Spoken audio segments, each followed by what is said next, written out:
Alors là, c'est le volet police. Alors je vais essayer de faire un truc plus compact euh, pour que le cheminement soit clair. Donc ça, c'est le volet police. Alors pourquoi j'ai fait la voix de mémo, tout ça, c'est que simplement, j'ai fait beaucoup de démarches, hein. J'arrêtais pas d'en faire. Et j'ai les portes qui étaient fermées, on se foutait de moi, on m'a raccroché au nez. Enfin, c'était pour démontrer que toutes ces années, j'ai fait énormément de choses et que les blocages, ça venait pas de ma personne. Et pour expliquer tout ce système et pour que les personnes qui participent à tout ça, parce qu'il y en a, hein, sachent à quoi ils participent, hein. Parce que tout ça, ça participe à accabler une victime, hein, et à laisser les coupables dans la tranquillité la plus totale. C'est pour ça que moi je dis que c'est tout un système, parce que là j'ai parlé du volet social, là je vais parler du volet police. Parce qu'il faut savoir que moi, victime, j'ai été frappée à plusieurs reprises. J'ai été frappée, on m'a pas ouvert la porte. J'ai été frappée, j'ai appelé, ils ne sont pas déplacés. Et en plus de ça, ils ont eu des comportements inadmissibles, hein. C'est-à-dire que la porte, on m'a reçu et on s'est carrément foutu de moi. C'est-à-dire que nous, enfin moi en tout cas, et c'est ça que je dis, c'est pour ça que c'est une machine à broyer les personnes. C'est quand on a du respect pour la police, hein, et qu'en plus de ça, on a grandi avec l'idée que la police protège. Et ben quand la police ne protège pas, quand la police vous laisse dans une insécurité totale, euh, c'est très violent. Parce que moi, il faut savoir qu'une personne enfin, moi, je me suis fait agresser à plusieurs reprises, et personne n'est venu me sécuriser, personne n'est venu me protéger, personne n'est venu faire son travail. Et ça a donné beaucoup de poids aux personnes qui me frappaient et qui me mettaient en insécurité totale au quotidien. Et c'est pas acceptable. C'est pas acceptable. Donc j'ai été à plusieurs reprises, parce que je me suis frappé dessus, ils m'ont pas ouvert la porte. J'ai appelé, ils sont pas déplacés. Que j'ai été à plusieurs reprises et qu'on s'est foutu de moi. Que pendant des années, enfin pendant un moment, même si je l'ai pas compris tout de suite, hein, dans la boîte aux lettres à mon père, on a mis des balles de 20 dans le rifle, hein, et on a mis un cache-sexe. Il faut savoir que mon père, il m'a rien fait, même si je l'ai pas compris au début parce que j'étais désorientée, mais par la suite, quand mes souvenirs sont venus, il y a des choses qui sont devenues limpides et mon père, heureusement, avait gardé toutes ces choses que j'ai récupérées par la suite et que j'ai ramenées au commissariat. Il faut savoir que j'ai été au commissariat à plusieurs reprises pour porter plainte, que j'y étais à plusieurs reprises parce que des souvenirs me revenaient ou des choses qui semblaient bizarres. Du coup, j'en ai fait le lien. Donc, j'ai été à plusieurs reprises. Il faut savoir que dans la déposition, il y a des choses qui ne sont pas mises, que j'ai insisté pour ils soient mis, mais ils ne l'ont pas fait. D'autres, ils l'ont fait. Je leur ai parlé des balles de 20 dans le rifle sur le moment et que je me suis dit, j'ai insisté pour qu'ils appellent l'OFAST et la DPJ. Ils ont refusé. Alors, l'OFAST, on s'en fout, carrément. J'ai insisté, et c'est vrai, lourdement insisté, mais j'ai des raisons pour contacter l'ancien officier de police qui s'occupait de l'affaire de mon frère. On a dit, on s'en fout. Enfin, vraiment, on m'a acheté comme moins que rien du du commissariat de police. Euh, Moi, j'ai insisté, j'ai appelé, je me suis redéplacée. Par la suite, j'ai ramené, pas tout de suite, mais j'ai ramené les balles de 20 tonnes parce que je pensais qu'ils allaient les contacter par la suite dès que j'allais sortir, qu'ils se sont peut-être comportés comme ça avec moi. Enfin, je n'ai pas compris du tout, hein, j'ai quand même, je faisais qu'halluciner en fait sur leur comportement. Donc, je suis retournée avec les balles de Van Riff. J'ai rencontré un officier de police qui m'a dit ah ben quand même, alors que c'est leur boulot normalement.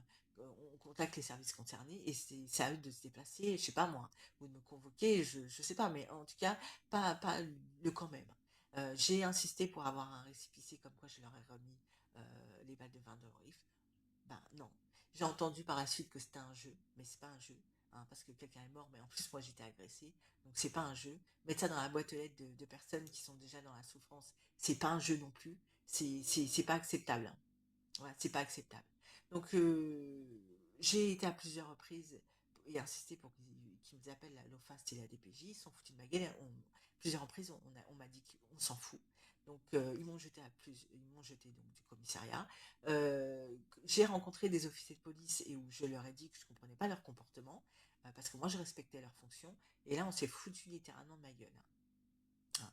Et il faut savoir qu'en plus de ça, une fois j'ai insisté pour voir la personne qui avait pris les balles de 20 dans le riff, parce que je tenais à voir le papier, le papier en question, il n'était pas là. Et j'ai eu affaire à d'autres officiers de police, des femmes, qui sont foutus de ma gueule et qui m'ont claqué la fenêtre au bec, hein. Et franchement, là, j'ai pas été agressive, rien du tout.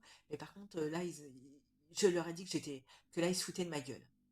Je leur ai dit: «Là, vous vous foutez de ma gueule» et du coup, justement, quand j'ai eu affaire à l'officier de police où je dis, «Mais si» parce qu'elle me disait: «Vous avez pas un comportement, adéquat» et je dis: «Si, si, d'ailleurs, si vous pensez» je dis pas, bon, bah, dans ce cas-là, il y a bien des choses à faire. Vous me mettez en état d'arrestation si vous pensez que je suis agressive et finalement, on dit: «Non, non, ils se sont foutus de ma gueule, ils ont fermé la porte» et par contre, quelques jours plus tard, hein, et ben, j'ai reçu des amendes à mon domicile. Je faisais trop de bruit. Et quand j'ai été au commissariat pour demander qu'est-ce que c'est que ce bordel, ils m'ont dit oui, bah, vous avez empêché de travailler. Alors que justement, je vais au commissariat de police pour qu'ils appellent l'OFAST et la DPJ, pour qu'une enquête soit ouverte, que j'insiste, que je porte plainte, et qu'on ne prend pas ma plainte, qu'on me laisse sur le parvis, qu'on papote avec d'autres, hein, on me serre la main alors que je sais très bien d'où ils viennent et qui sont, c'est du foutage de gueule, alors que moi je suis une victime, c'est pas acceptable. J'ai été à l'OFAST à plusieurs reprises. Personne ne m'a reçu. J'ai été à la DPJ. Bon, là, ils m'ont reçu. Pas eu de comportement inadéquat particulier, sauf une personne qui m'a dit, alors c'est qui la police qui m'a fermé la porte. J'ai quand même assez halluciné. Et en plus de ça, quand j'étais à l'OFAST, à aucun moment j'ai eu leur numéro de téléphone. Ils m'ont mis des mails. Les mails, ils sont jamais répondus hormis une fois, et que quand j'ai appelé l'OFAS, et d'ailleurs j'ai dû enregistrer parce que j'ai halluciné, on n'arrêtait pas de me raccrocher au nez. Voilà. On m'a fait passer pour quelqu'un qui était un petit peu obsédé par cet officier de police, alors que pas du tout, hein. Et j'explique bien sur la voie de mémo pourquoi j'ai insisté, c'est-à-dire que lui, il avait un comportement normal, pas eux. Je suis désolée, moi je suis une victime, on me raccroche pas au nez. En fait, c'est pas acceptable, hein. Donc moi, j'ai fait pareil, j'ai fait un signalement, j'ai envoyé un courrier au ministère de l'Intérieur qui m'a jamais répondu. J'ai envoyé un courrier à l'IGPN pour relater tous les dysfonctionnements et toutes les fois où s'est comporté pas normalement avec moi. J'ai pas eu de retour non plus, hein. Par contre, à la télé, dans les journaux, on voit que il y a des personnes qui saisissent l'IGPN, qui sont reçues tout de suite, hein, alors que moi, on me reçoit pas. Et la police, eh ben, rien à faire, hein. On est dans un pays plus que sécuritaire, on a une police plus qu'il ne faut, hein. D'ailleurs, au JO, ils l'ont bien fait remarquer parce que moi, j'ai déposé mes affiches dans Paris et j'ai pu voir que la police, il y en avait, hein. Il n'y avait pas de souci pour ça. Par contre, moi, quand je suis agressée, quand j'appelle ou quoi que ce soit, et ben, personne ne se déplace, hein. Donc ça, c'est pour le volet police, hein. C'est pour le volet police, c'est quand même assez hallucinant qu'une victime. C'est pour ça que je dis que c'est une machine à broyer les personnes, parce que ça fait partie des. La police, on y croit, on a confiance et on se dit que le jour où on est victime, qu'on a besoin d'eux, ils sont là. Voilà. Encore aujourd'hui, j'ai rencontré des personnes c'est pour ça que je vais aller un peu plus loin parce que je pense que pourtant, on m'a fermé la porte et on s'est comporté plus que mal avec moi, mais je pense que j'ai essayé de faire plus, mais du coup, comme l'IGPN ne me remet pas, enfin, me rappelle pas et m'envoie pas de courrier, c'est un peu compliqué. Donc, je la mets. Ça, c'est volet police.